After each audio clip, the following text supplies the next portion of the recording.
In this next section, we'll show how to make quick adjustments to the FC9000's cut settings, such as force, speed, and tool type. Then, we will also cover how to test the settings once the adjustments have been made. To know what the current settings are, the main screen displays them here. Here we can check the blade type, which is currently set to the standard blade, CB09U. The speed is 45, the force is 12, and the acceleration is 3. We will only concern ourselves with the speed, force, and blade type for right now. To change these values, press the Condition/Test key. You'll notice that 3 of the most frequently adjusted settings are shown: tool type, speed, and force. Let's change the force first by pressing the 4 key. This page shows a number of options. All that we are concerned with is the force value shown here and how to adjust the value. This we can do by simply pressing the up or down key. Once the force is adjusted, we can accept the value by pressing enter. This returns us to the previous screen. Now that the force is set, we can go ahead and adjust the speed by pressing the 3 key. Here we have a similar menu to the force menu, where the highlighted number is the current speed, and adjusting the value is done by pressing the up and down arrow key.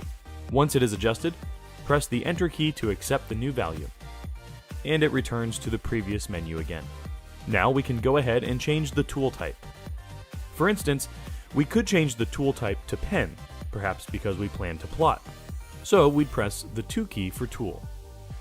You'll notice that this window is a little different in that the current tool type is shown here. Once again, to change it, we simply press the up and down arrow key.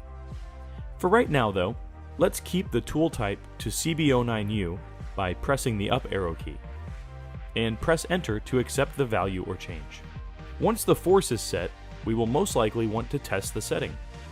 To do this, notice that at the bottom of the condition screen, it indicates that if we press the right or left arrow keys, it will cut these patterns.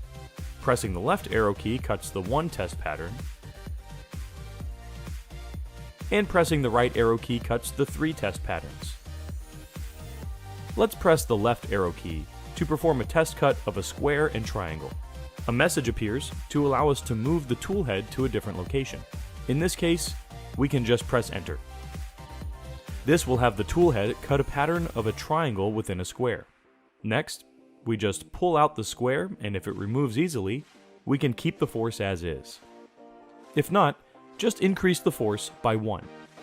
The other test pattern is a little more helpful in that it actually cuts 3 patterns, with each pattern having a different force. Let's press the right arrow key and have it cut the 3 patterns.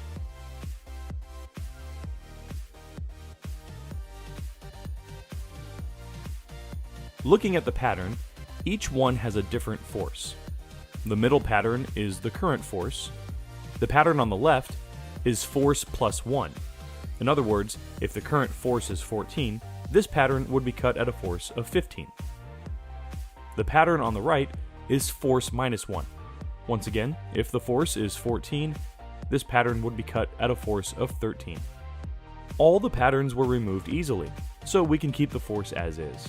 Once again, if there was difficulty pulling out the middle squares, we could try the left pattern and adjust the force accordingly.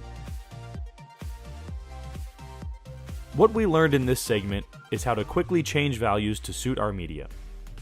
Keep in mind that if you find that you are cutting different medias with different cut settings, please review the lesson on using conditions. There you will be guided on how to set up different cutting conditions for media types you cut, and then be able to quickly switch to those conditions.